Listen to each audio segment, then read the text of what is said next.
In this episode, we sit down with Maya Raichoora. Maya is the UK's leading mental fitness and visualization expert. She talks us through how visualization changed her life, her personal journey to get to where she is today, and the launch of a new book. This has been one of my most favourite conversations, and this episode is not to be missed. I hope you enjoy it. Maya, thank you so much for joining me. Hi, I'm very excited.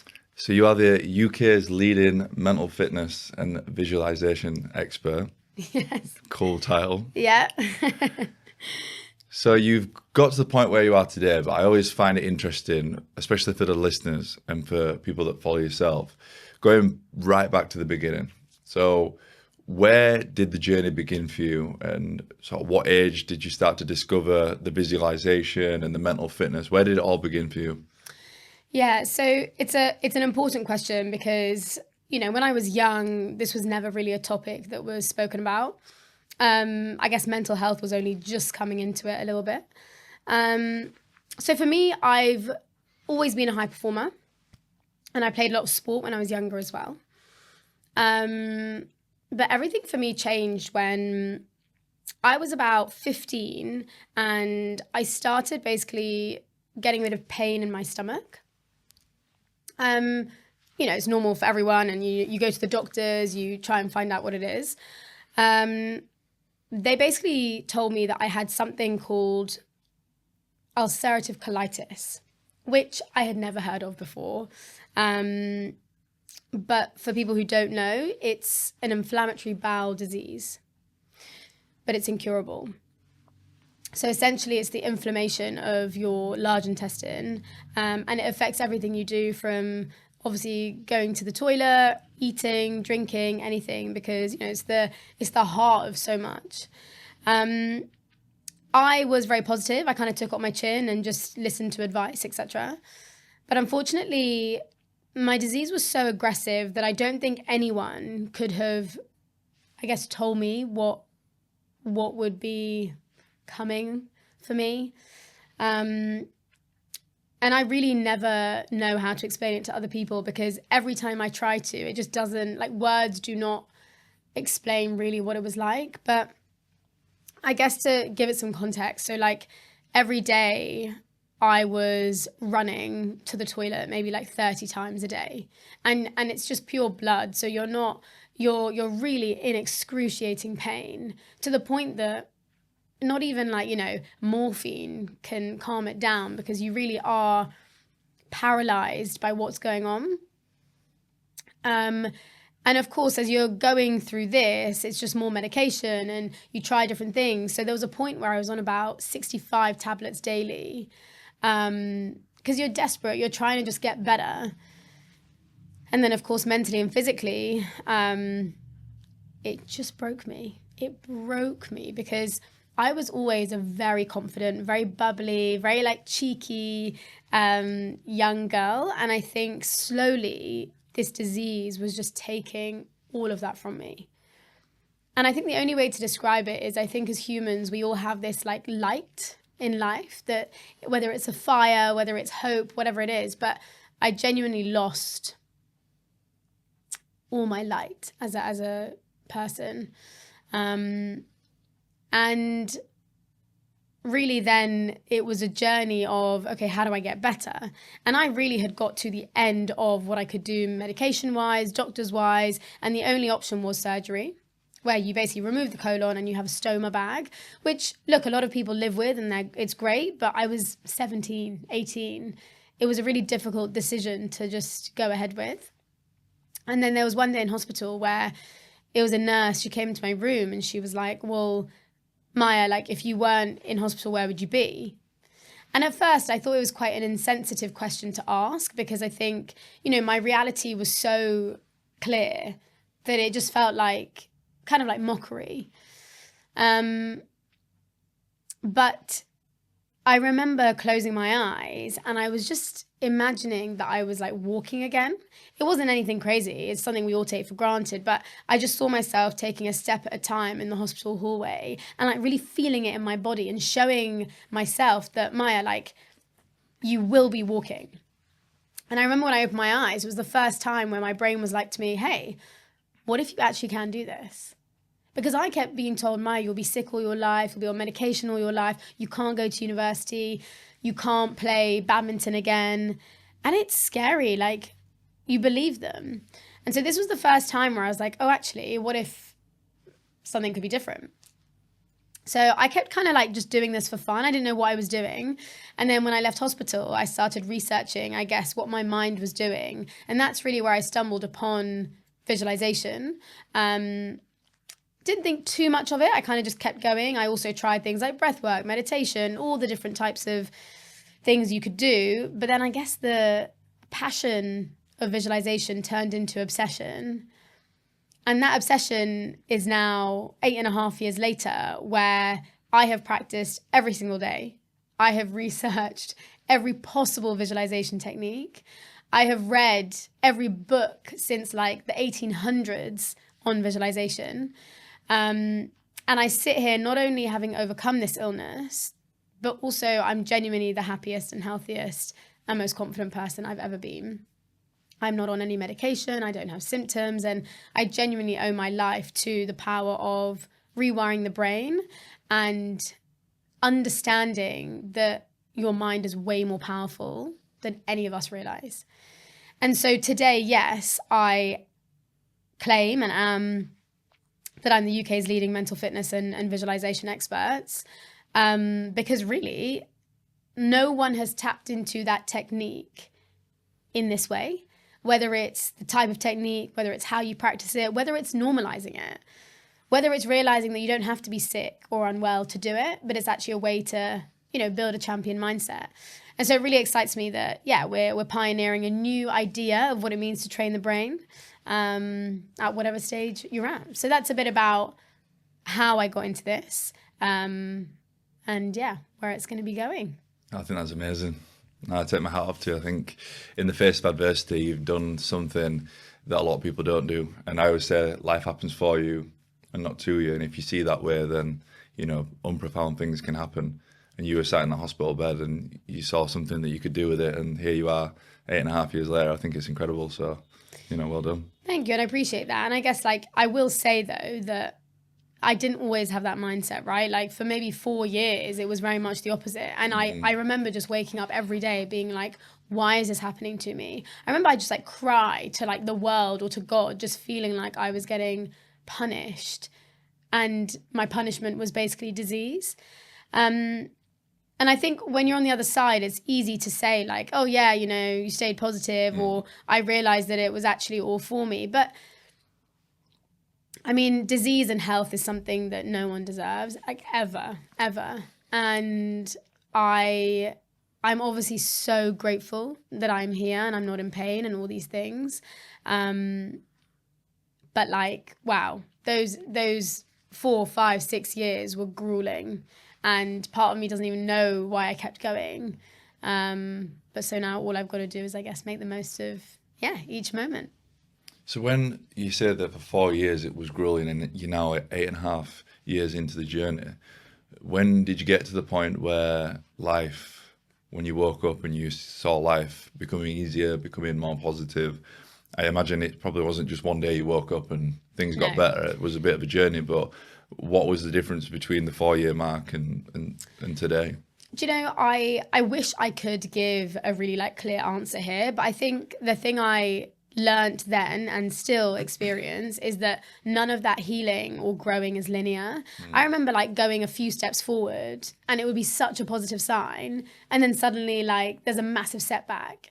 And I remember your self-belief is it wavers so much. My confidence in myself wavered, and it was this constant battle of literally snakes and ladders. You suddenly have this amazing yay moment and then you're back down again. And I think my mindset always used to be every time I got knocked down, it took me so long to even believe that it was possible to go up again. But one of the first things I remember changing in my mindset, where I really saw a little bit of, light, was not underestimating the power of hope. Because I didn't go straight to like, okay, I'm really positive about this. Like there was nothing to be positive about. But could I be hopeful about something? Yeah. Could I hope that, hey, Maya, like you're stronger than you think? Could I hope that there was other possibilities out there? Yes. And by building on just little nuggets of hope, you start to realize that actually that is really powerful for your brain to be able to tell you, no, like you can do this, or like, yeah, it might take years or whatever, but you've got to do it. And I remember my teacher at the time, whenever I used to go and do my meditations with her, I'd always be like, yeah, but how long is this going to take? Like, I'm so desperate to get better. And she'd always say to me, Maya, it's not about how long it takes. It's about however long it takes. And that was such a great shift for me, because even now we all want quick fixes. We want the results yesterday. But instead of asking, like, oh my gosh, how long is it going to take? Just ask yourself, it doesn't matter how long, I will commit however long it is going to take. That's really key. This episode of the Tom's Talks podcast is proudly sponsored by Unthin, the hair growth company that's helping people feel more confident in their own skin. From supplements to topical product, Unthin is deeply rooted in the science behind helping people with a healthy hair and scalp. You can use the code TOM20, that's TOM20 for 20% off at the checkout. Thank you to Unthin for supporting honest conversations around mental health. No, I love that. And you're 100% right there, because with the world as it is today, with, you know, instant gratification and technology, and, you know, you can click your fingers and you pretty much get anything delivered to the door within 5 minutes. I think resilience is something that's lacking. And I love how you said there that it's not how quick it is, it's just set your mind to it and it'll happen when it happens. And I think, especially for myself, doing a lot of talks in schools, resilience is something that's lacking quite a lot. So I love that message that, you know, it's not going to happen overnight. It'll happen, but you just need to put your mind to it and just go where the journey takes you. Yeah, and I think it's actually in that journey that you learn the most about yourself. Like, I think a really, like, I guess, relatable example is, let's say you break up with someone, and, you know, I think people are quite quick to be like, oh my gosh, how do I just move on from it? But I think whilst it's so painful, all the lessons, all the growing, all the learning is in the messiness of it. And I think we're so quick to be like, I just don't want to be in this pain anymore. I don't want to be in this suffering. And I get that. I really do. But I think once we realize that if you can have the attitude of you know, like, bring it on. I can handle the pain. Just going in with that intention will give you a much better, I guess, attitude, but also outcome when it comes to any type of suffering. And I can see why visualization would work so well in that example, because people don't want to be in the pain for obvious reasons. And that's why so many people turn to substances, whether it's rubbish food or, you know, drugs or alcohol. They use that to numb the pain. 100%. But I imagine that visualization for you, obviously, and for many other people, could be the key to not resorting to that. And like you just said, you know, being in the journey, but visualizing yourself getting to the end of the journey, or being on the journey and not thinking that it's the destination, it's being in the journey that's the actual thing that we want. Yeah. Yeah, and I think at that point, it's just to show yourself it is possible. And that's really all you need at that point. It doesn't need to be the perfect outcome, but just reminding yourself that, hey, another option is possible. And, you know, you don't have to feel totally hopeless. I think there's so much magic in that. And as a human, the fact that we can have hope, like, that's really cool. I think there's a massive science and art to hope. And I think we should use it more. We should appreciate it more, for sure. Definitely.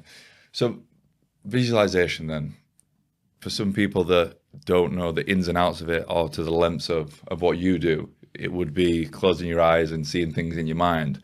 But obviously there's a lot more to it than that. Can you tell me a little bit more about how, as a beginner, you would use visualization, how it would work? Yeah, so there's lots of misconceptions about visualization. So as a technique, it is where you are creating imagery, environments, feelings in your mind before they happen. So you're really engaging your senses, like what you can see, hear, taste, etc. Now, the best thing is to see it as a mental training tool that can rewire the brain.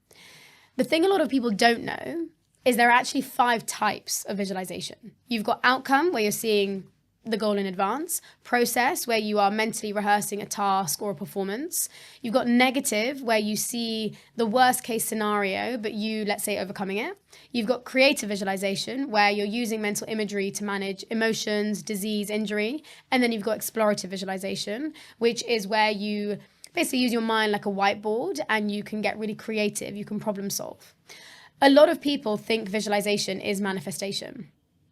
And I'm the first to say it's not, because I do believe in manifestation. But visualization is not the same thing because, one, as you can see, there's 5 techniques.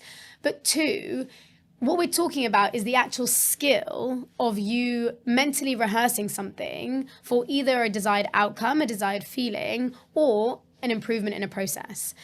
Now, if you are a beginner at visualization, I think it can be confusing where to start. One of the best things to start with is actually character. So rather than, a lot of people jump to like goals and, I need to see my goal and everything. I actually think being able to ask yourself, okay, what is an area of my character that I want to improve? It might be, I want to be a bit more brave. I want to be a bit more bold, confident. I get a lot of people saying I want to be a bit more patient, present, calm.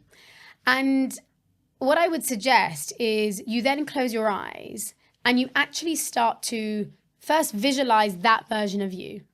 So the one who is that little bit more confident, a little bit more brave. And then start mentally rehearsing, okay, well, how do they walk into a room? How do they talk to other people? How do they feel about themselves when they're on their own? How do they perform on stage, perform on a podcast, whatever it might be? Now, if you do that and you repeat it, maybe like 3 times a week for about 5 minutes a day, 5 minutes for those 3 times a week for about 30 days, you will see changes in how you think, feel, and perform. And that is amazing because we really do have the ability to change how we show up, to improve how we show up, to heal a lot of things that we might be holding. But it's also important to remember that visualization is not new. It's not like a new technique. It's been there for centuries. But of course, it's most used now in the sports world, so with elite athletes, also in medicine. And more now, we're making it mainstream. So with the high performers, with the athletes that you have come across or you may have worked with, which is the most common technique that they would practice? Yeah, so for athletes, outcome, process, and negative are the really key ones. Because take, for example, if you are a marathon runner, outcome would help you see yourself over the finishing line. It shows that you can do it, you have belief, you have confidence. Process is you actually mentally rehearsing, okay, this is what the run is going to feel like. This is me performing better than I have. This is me going faster than I have before. So you can get better at the skill without actually physically practicing it. Then negative is, let's say if a marathon runner gets to a point where, let's say, their body's giving up, maybe the heat is really intense, maybe they're in pain, they can visualize that, but then see themselves overcoming it and how they would deal with it. That makes you way more resilient. So at this point, when that person is at the start line, not only have they got the confidence they can finish it, they now remember what the process is going to be like. So it's like muscle memory. Their body and brain have been there before. And then they're more resilient because if something happens or something goes wrong, again, they know how they can handle it. So those are the 3 that a lot of athletes that, I will teach, that's what we will do. But also when you look at high performers like Michael Phelps, Ronaldo, these are also the techniques that they've been doing for years now, which makes them so unstoppable in their training, but also in their matches. Are you allowed to say any of the athletes that you've worked with? No, but I work with a few like tennis players in like Wimbledon, US Open, etc. And then like Premiership football, boxing, running as well. And then also high performing teams because, whether this is people like Spurs, but then also Lego, people at Amex, like the interesting thing is there's so many similarities between like a football team and then also like a corporate team. And they have a lot to learn from each other, actually. It's how you just said, though, for high performance, it's not just sports, but you obviously, it's the outcome. So what do you want from what you're trying to achieve, the journey of it, and then the resilience of, when times get hard, how do you overcome it? So Absolutely. it applies to whether you're in an S&P 500 company or if you're playing for Man United. You know, the same principles apply. So you can see how the visualization technique would work for all parties. What is the technique that has benefited you the most, or the one that you practice more often than not? So I do practice visualization a lot to build up self-confidence. I think this is such a great way to train your brain so that you can trust it in new ways. And so, for example, I will pretty much now 3 times a week close my eyes and I will visualize that confident version of myself. One that, you know, how I walk into a room, my body language, how I want to feel. That's really important. And the more I've done this now, I genuinely have become that person. And it's not just fake. It's not fake it till you make it. It's not just me pretending. I genuinely have wired that self-confidence into my brain and body. And I see those differences because now I don't feel like an imposter in situations. I genuinely trust myself even when things go wrong. You know, I've been able to say yes to things I never would have before. So I really do see that change and that level up in my identity. I think a big way this has helped me is, so I've always been like okay at public speaking, and I really decided to apply process visualization to my public speaking. So that means I would mentally rehearse every time I go on stage. How am I walking on? What are my hands doing? How do I walk up and down the stage? How do I interact with the audience? And I cannot even tell you, but the improvement and the significant improvement that has happened in my speaking skills is just like pretty amazing. And it's not just me saying that. Like I see it from the feedback. I see it from the opportunities I'm getting. I've really been able to find my tone of voice and my zone of genius on stage. And to be fair, if I had gone on 100 stages, I probably would have got there anyway. But instead, I kind of accelerated the process and I used visualization again and again and again, that my brain basically thought I had done that. And so that when I was on stages, it's like I looked and sounded and performed way better than I ever would have. And it really comes down to the fact that your brain doesn't know the difference between what's real and imagined. So you can get better at these skills before actually executing them. Yeah, I love that. How does it work though, within the brain? Like what are the you know, what are the processes in the brain? Like, you know, you can close your eyes and you can do these different techniques, which is great. But I think for the people listening and for myself, you know, I'm really curious and interested to know like what is actually happening in the brain for the outcome to be what it is. Yeah, I really love this question. So the reason visualization is so powerful is because you are using what we call neuroplasticity, which is this idea that your brain can change. Now, if you think about your brain, currently it is wired based on your past experiences, based on your beliefs, based on even other people's beliefs that you have now internalized. Now, the really cool thing is you can actually change a lot of this wiring, but you have to be intentional with the new wiring of it. And so why visualization is so great is because the foundation of this is that the brain is complex, yes, but it really struggles to know the difference between you imagining something and then you physically doing it. Now, that means that if I were to lift my left hand up, there are certain neurons in my brain that are firing. If I were to just imagine lifting my left hand up, nearly identical neurons have fired. Now that is so important because what it means is that constantly, day to day, your brain is firing neurons all the time. And we have 80 billion of them, so there's a lot. The problem is a lot of us, we fire thoughts that are negative. We are rehearsing images that see us failing or worst case scenarios, things that make us more anxious. So what we're doing is we're actually wiring our brain to be more fearful, to be more doubtful. So instead, by visualizing, let's say you performing better or you visualizing the outcome going well, what you're starting to do is build these new roads in your brain to show yourself that, hey, this is how I show up, or this is the goal I'm going for. This is what is possible. And actually a really quick way to like demonstrate this is if you close your eyes for me and you just imagine that you are in your kitchen and you walk over to the kitchen and you see like the cupboards, the furniture, just create that environment. Now go to your fridge. So see the color of it, the shape of it, and you open the fridge and there's this waft of cold air now and you just feel that. Now in the fridge on the shelf, there's half a lemon. And I just want you to hold it in your hand. It's quite cold. It's tough yellow skin. And I want you to start smelling this lemon now. It's quite fragrant. You can smell it's a little bit citrusy. Okay, now take this lemon and I want you to start squeezing it drop by drop into your mouth. I want you to squeeze this juice and it touches your tongue and it's like so sour, so tangy, so citrusy. Keep squeezing and maybe your cheeks are going a little bit tingly. Your saliva might be increasing. It's really sour. It's like a soury grape, everything. Like it's just like really, really taste it. Maybe a pip comes in. Now it's a bit bitter. Okay, now open the eyes for me.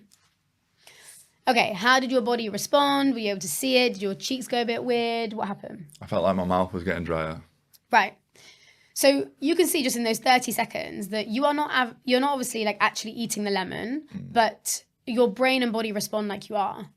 So lemons aren't actually going to help you in your mental fitness, but now you can see that actually if you start rehearsing, things going wrong, you're telling your brain to expect that, and your body is going to respond in that survival state. Whereas if you actually start visualizing you being confident, you performing well, you managing your emotions, etc., then actually you'll start to see changes in, again, how you think, feel, and perform regarding that. I think it's incredible, just that process then. This podcast is fueled by Prep. Prep is a nutrition-first meal prep company that allows me to have high-quality meals without spending hours in the kitchen. As a business owner that prioritizes their health and fitness, Prep allows me to hit my goals for the day without sacrificing loads of time. My personal favorite is the Cajun salmon, but if that's not for you, then there is plenty of other options as well, including vegetarian and halal. And the best part, you get 10% off your order when you use the code TOM10 at the checkout. That's TOM10 at prepuk.com. How or what advice would you give? Because I'm somebody that has, and I know there's obviously a massive difference, but somebody in the past that's tried meditation and visualization and manifestation. And the thing that I've struggled with, one, because with ADHD, I ain't got diagnosed ADHD, but I'm somebody that cannot sit still and I'm here, there and everywhere bouncing about. So to sit still in my own thoughts, the thing that I struggle with is when I'm trying to be in my own thought, whether I'm visualizing or meditation, is letting, as you mentioned earlier, those negative thoughts creep in. And I'll give you an example. This morning I woke up at like 3 o'clock in the morning and negative thoughts were coming in and I was trying to think positively. So with visualization, for somebody that is looking to start implementing it into their routine, what would be the advice to somebody that when they're trying the visualization and they're getting to a certain point and they're feeling the benefits, but then these negative thoughts or these negative visuals start creeping in? How would you sort of combat against that? So I think the topic of negative thoughts is an interesting one, because I think I see a lot on social media that it's like, positive vibes only. You've got to always think positive. And I really disagree. I just don't think that's the human experience. You're going to have negative thoughts. The key is not judging them or being scared of them.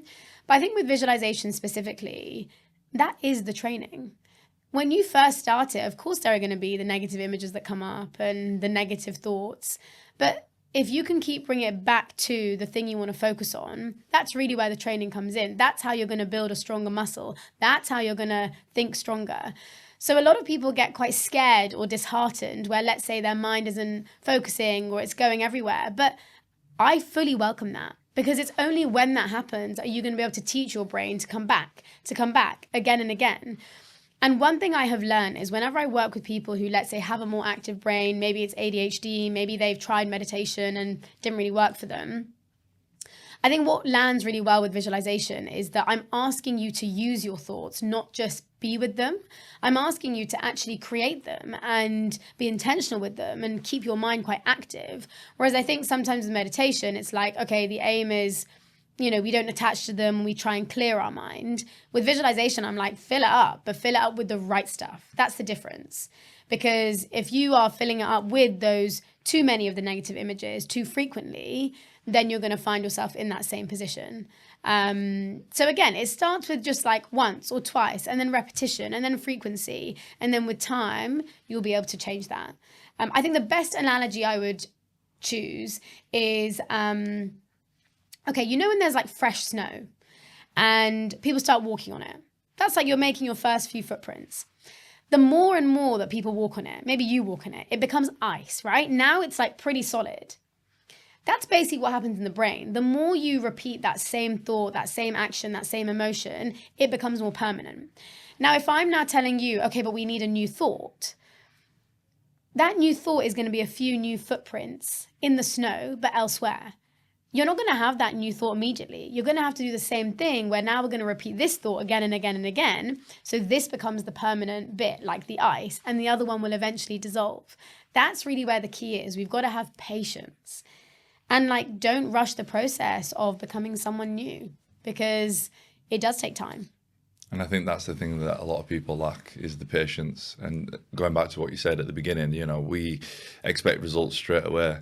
And we expect things to happen overnight, but that's obviously not the case. And I think that's the key takeaway from me, or one of the key takeaways from the conversation so far is that, don't expect to sit down, close your eyes, practice a technique of visualization, it to happen straight away. It's going to take time, and it's not going to happen overnight. You've got to keep going, and as you mentioned, doing the different things that will benefit you. That's the key. One of the key takeaways from me is that, it's like going to the gym, for example. If you go to the gym once, you're not going to have the body that you want. It's going to take time. Yeah, I think one of the best things I learned from elite athletes, especially Usain Bolt, is if there is any goal you have or thing you're working on, be super impatient with your inputs, but be very patient with the outputs. That means be impatient with your effort, with your attitude, with how much you want to experiment, how much you're going to try, all the things you're putting into it, but be patient with when you get the results.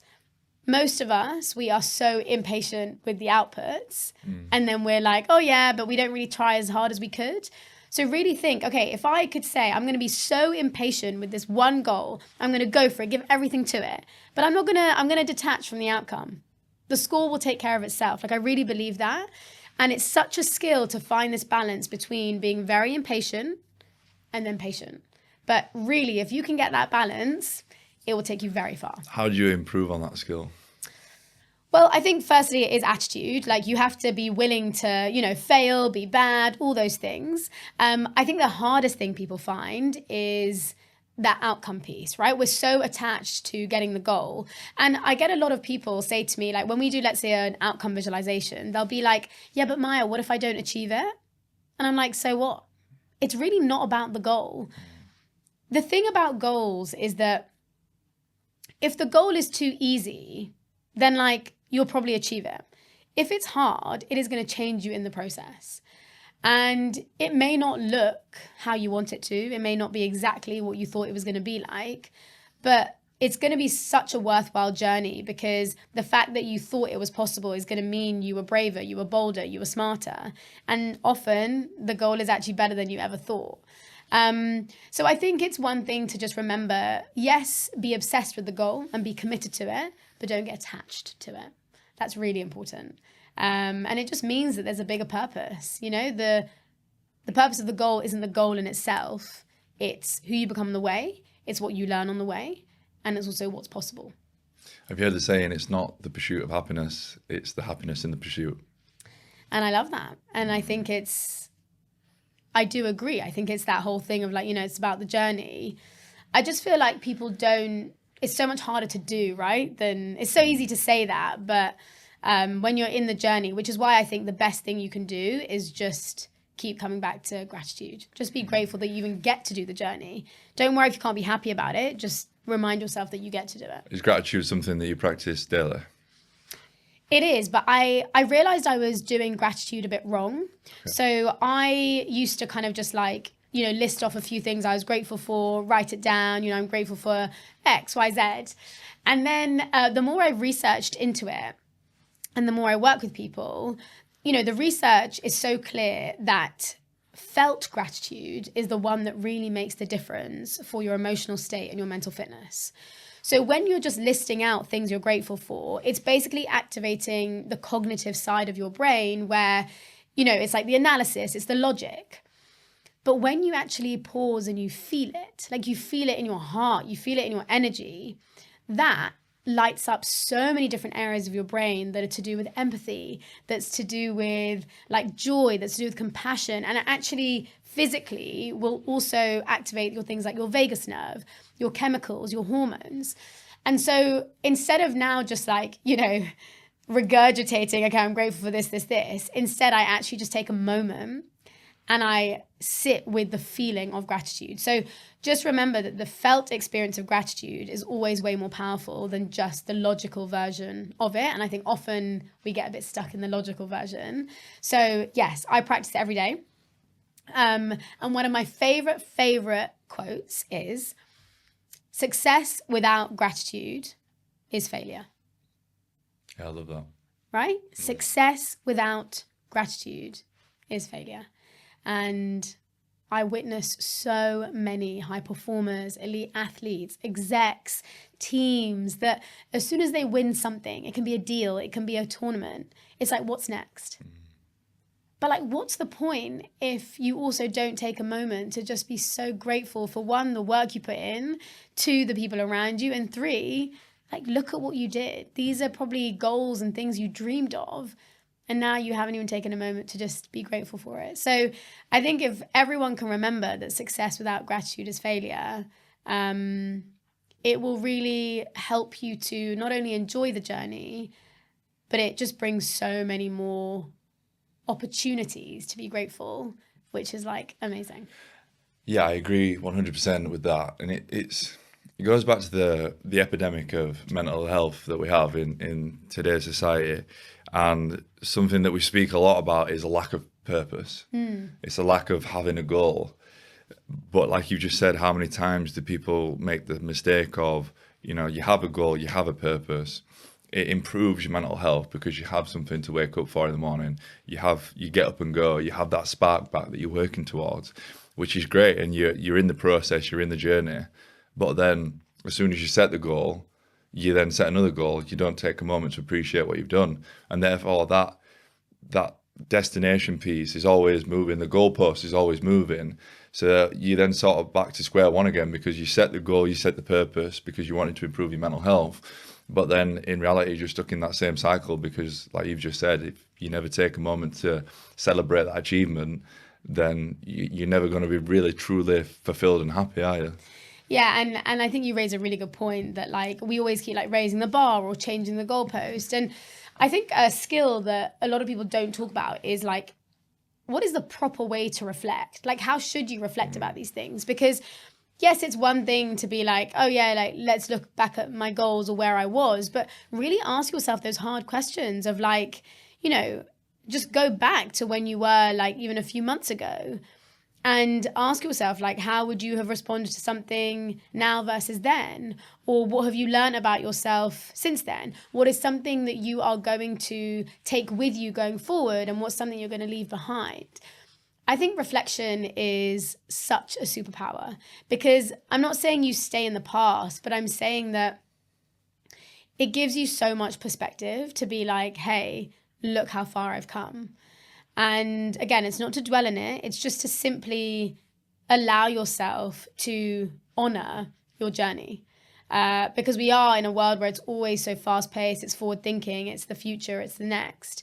But if you can also just very regularly actually take time to be like, hey, what's something I learn or what's something I need to do better, even just every week, you'll really start to see that you create a really nice feedback loop for yourself that allows you to improve much better. What are some recent reflections for yourself? You mentioned some things that you'd leave behind, some things that you'd be taking with you. Obviously, somebody that's extremely busy, you've just brought out your new book recently, which is fantastic, and you've got a lot going on. What would be those recent reflections for yourself? So a really big one for me this year has been like the nature of relationships changing. For some reason this year, there's just been, I guess, my circle has gone from being quite big and familiar to now very, very small.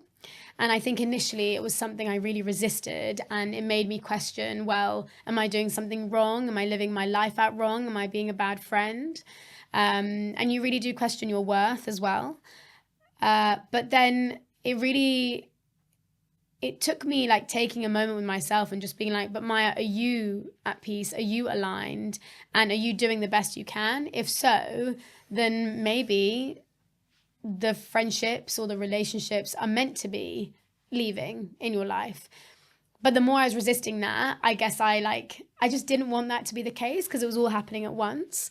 So I think that's been a really big reflection for me, is that like sometimes it is genuinely so hard to embrace that change, and I gave myself time to do it, but really the more I resisted it, it was just making it a lot worse.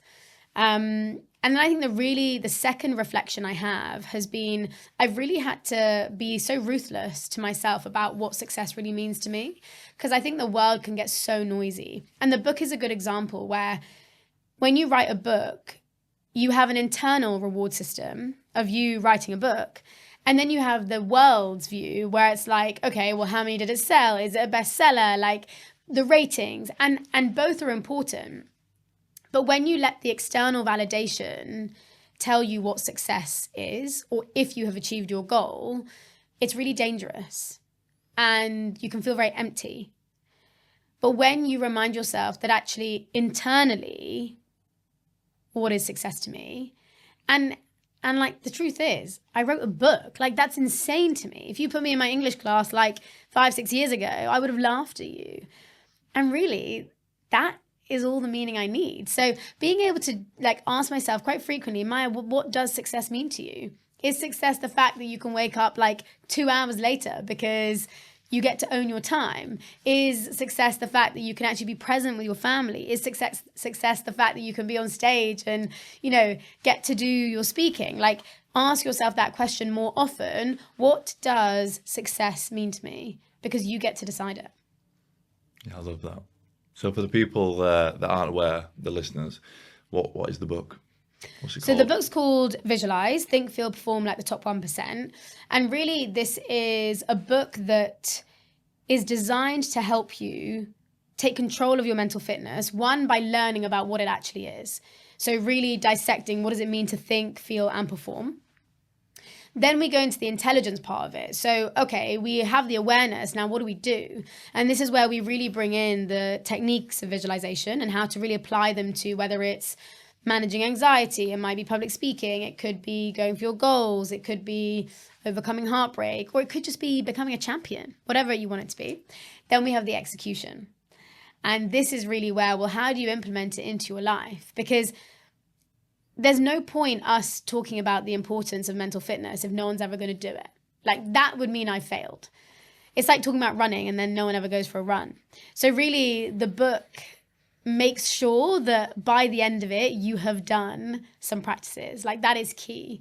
But I think the thing, it really excites me because I guess it's also the book I wish I had when I was trying to build my self-belief or my confidence or be a predator for my goals. Like I wish I had something to realize that, hey, like I can do this and I can be someone that makes it happen. So yeah, if you want to get mentally fit, then it's the place. We'll put the link in the bio, definitely. How was the process? Because like you said, the process of writing a book in itself is incredible, and it's something that only a few people do. It's amazing.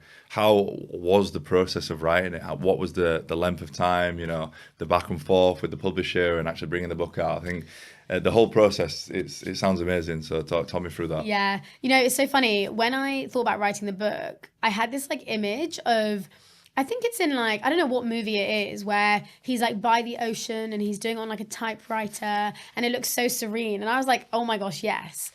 Oh my God, what is it different? I was like on the tube, like in the sweaty, like, you know, central line, trying to write a few things. I think for me, the book was, it can get really complicated when you're writing. So I was like, Maya, just write the book for one person, to help that one person. And I really stuck to that. And there were times where, because I'm not really a writer, I tend to be I like speak a lot. So I would like record my little voice notes and paragraphs and then type it out. But the key with this was, whilst I was writing it in maybe like a span of a year, a lot of the information was 8 years of practice, research, conversations, me reading other books. And so it was really that opportunity to collate a lot of it. I found it nearly impossible to write my story. That was the chapter. I'd always be staring at a blank space because I'd never written it in words. And even when I did the audiobook, like I broke down so many times. The guy was like, okay, we need to re-record again and again. But I think... I mean, that was a special moment though, doing that, because like you said earlier around reflection, that was your time to reflect on your journey and obviously 100%. How far you've come. So I can imagine how emotional that probably was. Yeah. Even for me, when I do the motivational speaking this morning, I feel myself choking up at certain points. It's an amazing and it's a special thing to do, to reflect and to look back at how far you've come, because I imagine 16-year-old Maya wouldn't have believed that you would be where you are right now, and to reflect on that journey of how far you've come, you know, it's huge. Yeah, absolutely. And it's such great evidence, right, that like, look what we can achieve as humans as well. Yeah. So yeah, and I think the best part though of writing a book is like when you get that one person be like to you, Maya, this genuinely changed this aspect of my life, or this has helped me improve my swimming, or whatever it might be, you know, those are the moments it's for. Whether it's ratings, rankings, I literally don't care. I care about, is someone reading it feeling like, hey, you know, I can genuinely take control of my brain and it's going to benefit me. So yeah, it was a tough process. I actually used a lot of visualization for the process. Like I would imagine a lot of the chapters and what that storyline would be. So it was also an opportunity to become a student again and go back to the basics and practice what I preach, and then be able to communicate that with others, to anyone starting out. Yeah, I love that. Just a quick one. Most of you watching this episode aren't yet subscribed. So if you want your weekly motivation from some incredible guests, then make sure to hit the subscribe button and turn your notifications on. What would you say to 16-year-old Maya if you could go back and have a conversation with her? I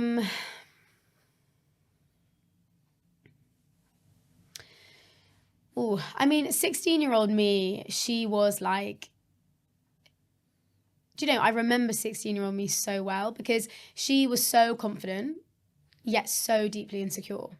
She was able to really perform that bubbly and like, you know, people would think she's like center of attention, etc. But really internally, there was so much insecurity. I had problems with my friends. There was so many different things like that. And I would find it really hard to let go of things as well. So a couple of things I'd say. One is really learn the skill of letting go. 2, I think this idea that you don't have to perform for anyone to like fit in, or to feel like that's the only way someone's going to like you. And the thing is, when I was performing, it worked because people liked me because I was that type of person. So you feel like if you're anyone else, then that's really scary. And I see most adults also in that same trap, right?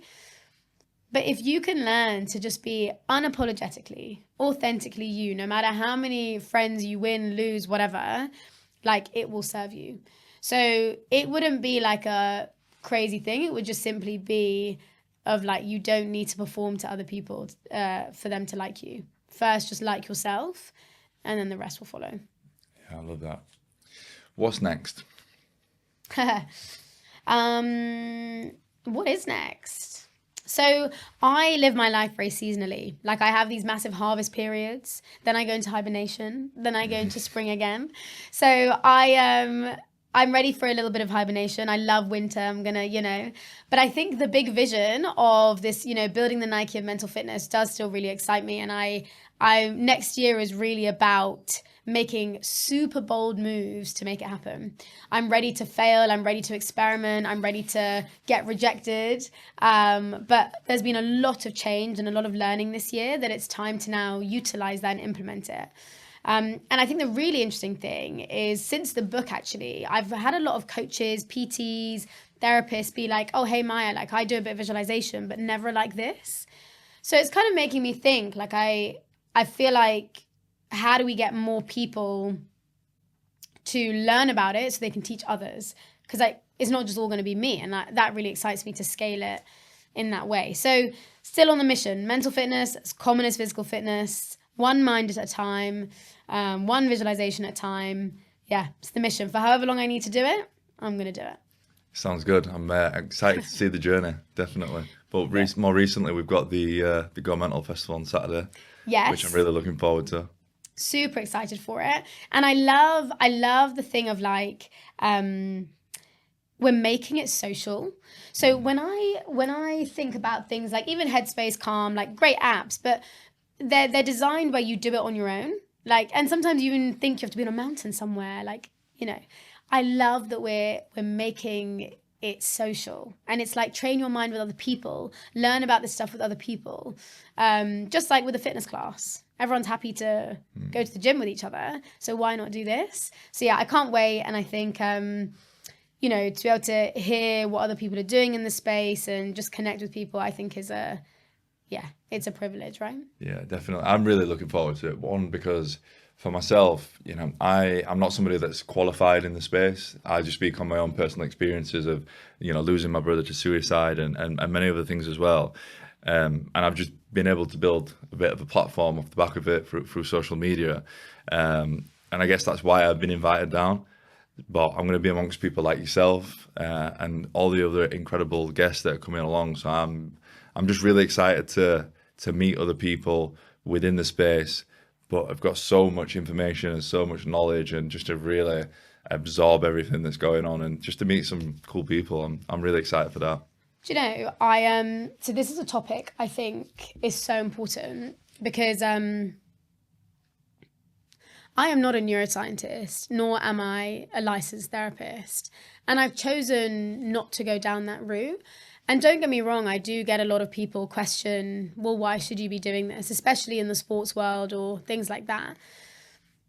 But one thing I've learned is, if I look in the physical fitness space, right, would I rather learn from someone who has maybe studied in running and can talk all about it? Or would I rather study with someone who runs every day, who's been through it, who's doing it, who's learning?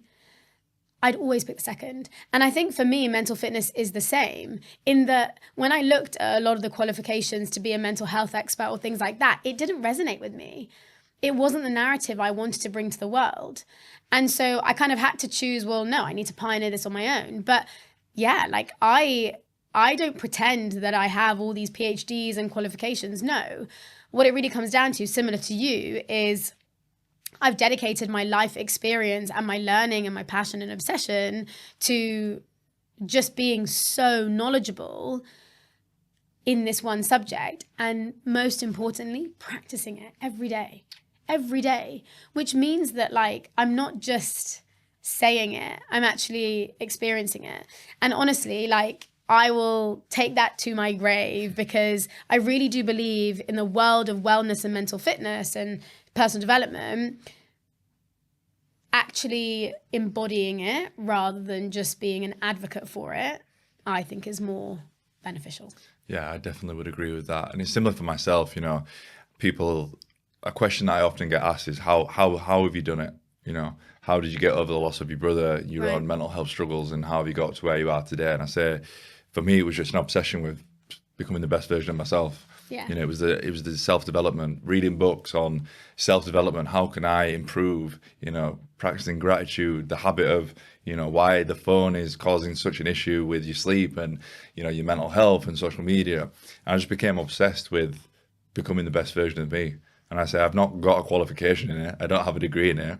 I just wake up every day with the sole intention of just being the best person I can be.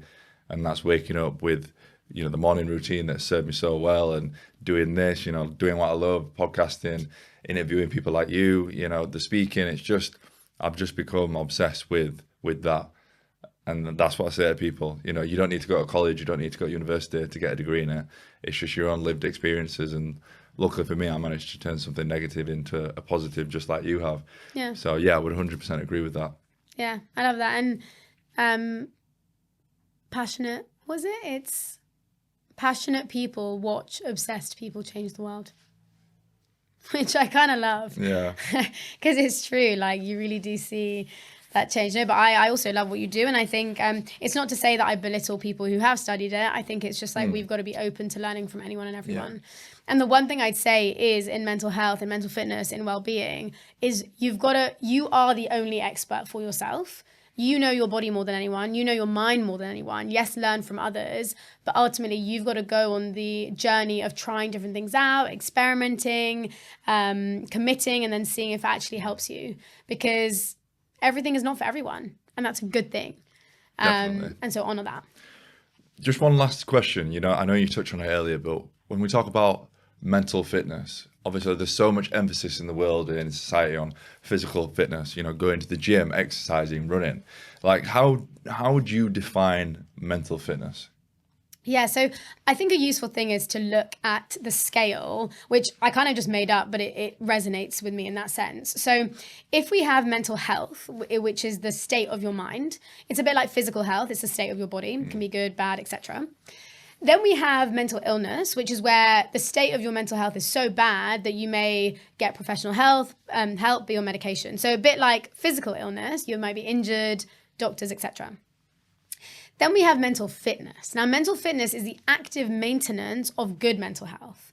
But to actively maintain it, it means you are training the brain, you are doing things like visualization, meditation, whatever it might be, similar to physical fitness, where you're only physically fit if you're going to the gym, yoga, dance, whatever it might be.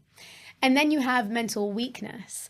Now, mental weakness is what we all experience day to day. Maybe you've had a tough week, maybe you've had a breakup, maybe you've had a bad sleep. So naturally, you're going to have those moments. Doesn't mean you're mentally ill, but it's like, do you have the tools to take yourself back to mental fitness and then mental health? So similarly, you can have physical weakness where, again, you haven't slept, maybe you're just overworked, etc. But then let me rest, let me do something to come back to good physical health. So really seeing mental fitness as the proactive maintenance of good mental health. And that means you're taking action. You're not just talking about it. You're not telling people whatever. You are actually doing something about it. Do you ever come across people that are looking after their physical fitness and they are physically well, but still lack mental fitness? Oh my God. I love that you asked this question. So especially amongst men, I get a lot of people telling me, oh, but Maya, I go to the gym for my mental health. And look, I am all for that. But I am going to say something that's going to upset a few people, which is that you can go to the gym as many times as you want, jump in as many ice baths, do as much longevity, red light therapy as you want. But if you do not sort out what is up here, it just comes with you. Yes, you might get a little bit of like relief, or you may feel those endorphins and it's like, okay, cool, I'm less stressed and there's a release there. But ultimately, this also needs its own training. And that's why I still see some of the best athletes who arguably are the fittest in the world. They have so many problems, or they have so many negative thoughts. And it just shows that we can't train the brain just with the body. We've got to also treat the mind in its own respect, because it is half your health. So I'm not saying don't go to the gym, but what I'm saying is give your mind the same level of respect as you do to your body. I think that's what a lot of people don't do, in my opinion. Yeah. And I am somebody, like, I love exercise. I love going to the gym. I love, you know, an ice bath and a cold shower because I love the way that it makes me feel. But it was to a point where I start to realize that, you know, working on my mental fitness, working on, you know, really feeling what it is that you're grateful for, having, you know, the visualization, the meditation, and the differences that it makes. You know, don't just focus on that, focus on everything together, and you become unstoppable.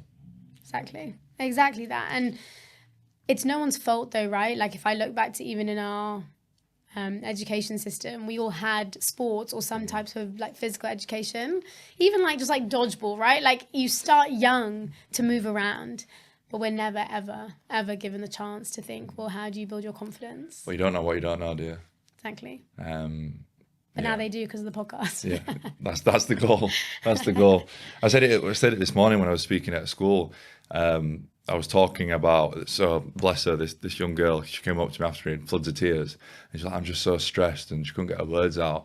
It was really sad. And I said, like, talk to me about your routine. Like, what are you doing before you come to school? And she said, well, I snooze my alarm 5 times in the morning, and then I'm going on my phone for an hour before I come to school, and then I'm rushing in to get to school. I said, well, just take a moment and think about what you've just said. Can you not see what the problem is there? And she said, what do you mean? I said, well, you've only got so many stresses that you can handle in a day. If you're using all those stresses that you've got, even before you walk through the door at school, then that's, for me, why you are struggling to deal with the day-to-day problems. I said, try and focus on fixing the night before. You know, don't go on your phone. Wake up in the morning, don't go on your phone. You know, look at what you're grateful for, maybe some exercise, maybe some mental fitness, and then see how much better you are able to deal with the day-to-day. And she took it away, and I said to Amy, I said, but you don't know what you don't know. Like these are things that aren't getting taught in school. No. Like, credit to the school, obviously, they were getting me in to make people aware of these different things, but it starts with one person. It starts with one teacher, one, you know, education body. And I think we're slowly getting there, but it's a patience thing, I think, as well. Definitely. And, you know, and again, thank you so much for your time. You know, Thank you. I absolutely love the work that you're doing. I'm very much looking forward to Saturday, and also looking forward to reading the book. Same. I'm very excited. Thank you so much for coming on. Appreciate your time. Thank you.